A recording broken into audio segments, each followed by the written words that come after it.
كتاب دولة رئيس الوزراء رقم 1601 تاريخ 16/2/2017 جوابا على السؤال رقم 32 والمقدم من سعادة النائب السيد محمد الرياضي. زميل محمد تفضل. شكرا سعادة الرئيس. بسم الله والحمد لله والصلاة والسلام على خاتم الأنبياء والمرسلين.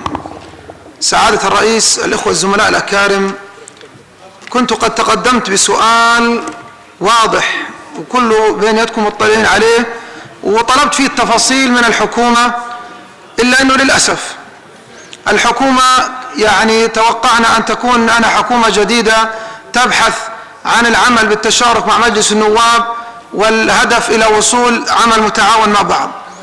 طبعا السؤال طلبت فيه أنا كيف تتم عملية النفقات الجارية مساهمات الضمان الاجتماعي في شركة تطوير العقبة، مع تحديد أنواع تلك النفقات وأسبابها ومسمياتها وقيمتها والجهة التي يتم الإنفاق فيها وتحديد الأسس.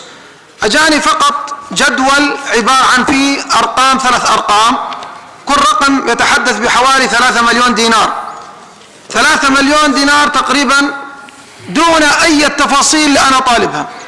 يبدو أنه الحكومة لا تعلم ما معنى السؤال في النظام الداخلي لمجلس النواب. خلينا نقرأه مع بعض لعل وعسى أنها تعلم بعد هالمرة. السؤال هو استفهام العضو من رئيس الوزراء حسب المادة 125 من النظام الداخلي.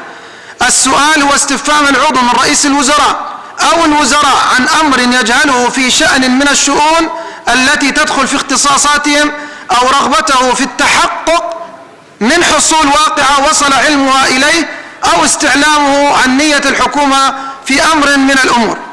أنا لما بيجيني يعني معلومة خلينا نقول واقعة بدي أتحقق منها بأنه هذه المبالغ لا تنفق بالاتجاه الصحيح، وإنما هذه المبالغ يعني خلينا نقول اتجهت باتجاه خاطئ. احنا ما بدنا نتهم بشكل مباشر، بنقول لو سمحتوا جيبوا على السؤال. بتجيب الحكومة فقط بالرقم دون التفاصيل.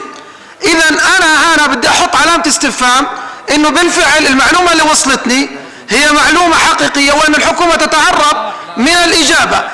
رغم ذلك لازم تجاوب الحكومة وتقولنا وين راحت وين أنفقت هذه الأموال حتى نحن نقدر ندافع ونقول والله الحكومة بيّنت وين راحت المبالغ.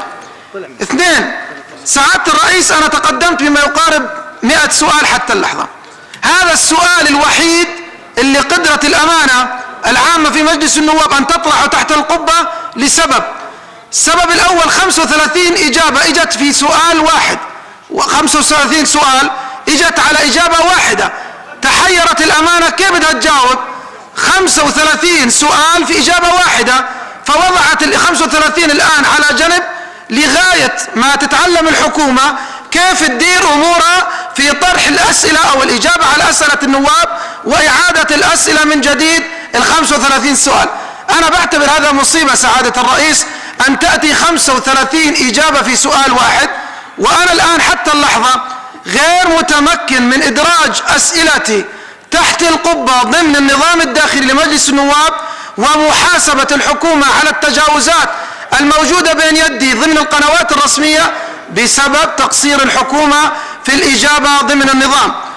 وأيضا تقدمت بمذكرة لسعادة رئيس مجلس النواب منذ ما يقارب تقريبا 20 يوم، وبينت فيها كل عجز وفشل الحكومة في الإجابة، ولكن للأسف تفاجأت بأن الأمانة العامة حتى اليوم لم ترفع هذه المذكرة إلى الحكومة. فأنا بطالب من سعادة الرئيس الكريم أن نسمع مبررات الحكومة بالهروب عن الإجابة ضمن التفاصيل المطلوبة، علما بأنه احنا ما بنتهم، احنا في سؤالنا بنتوجه بالبحث عن الحقيقة حسب النظام، ولكن تهرب الحكومة عن التفاصيل والإجابة هذا يجعل الحكومة أن تكون في شك بأنها تعلم عن الخفايا ولا تريد إطلاع مجلس النواب عليها.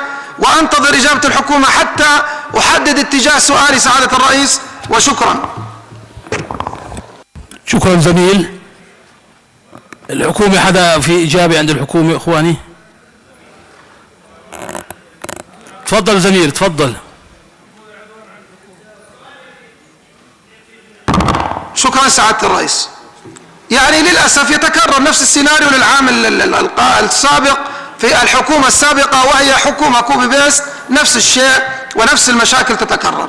كنا نأمل أن تكون الحكومة الحالية هي حكومة جديدة فريش زي ما بيحكوا، عندها نشاط، حابة تتعاون مع مجلس النواب. حتى للأسف الإجابة أو الرد على استفساراتنا في ظل وجود الحكومة تعجز الحكومة عن الإجابة.